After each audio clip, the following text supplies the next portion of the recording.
اعوذ بالله من الشیطان الرجیم بسم الله الرحمن الرحیم. السلام علیکم ورحمت الله وبرکاته.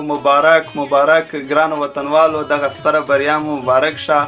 د دولت ساز ټیم بریالی شه. جلالت مآب ډاکټر محمد اشرف غني احمدزی یو ځل بیا د 15 کلونو لپاره د افغانستان رئیس جمهور شو. د افغانستان آینده انشاءالله روښانه شوله.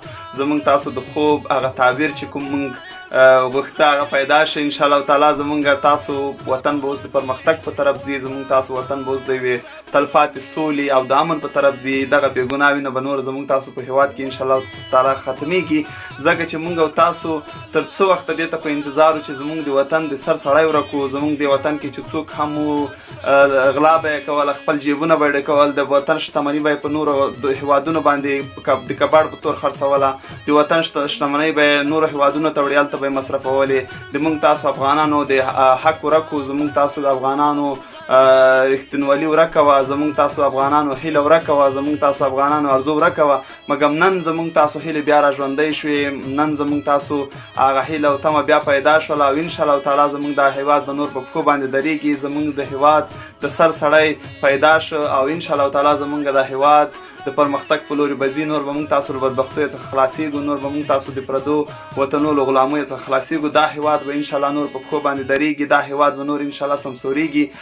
له ډېر خوشحالۍ څخه، له ډېرې یعنې ټول وجود مې رېږدي او نشم کولی چې ډېرې خبرې وکړم، خو تاسو ټولو ته ډېر زیات مبارکي زما په شمول باندې یقیني چې ډېر زیات خوشحاله یم.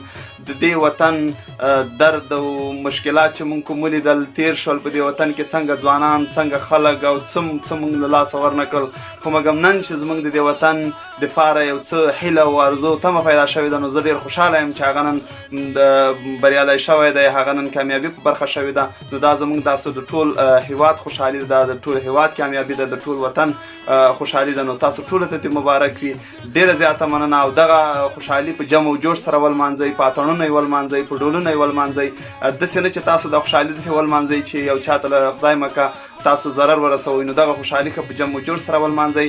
زما یوسف فدا زرمتي له طرفه مو بیا هم ډېر مبارک شه هېوادوالو. مننه، ژوندي اوسئ.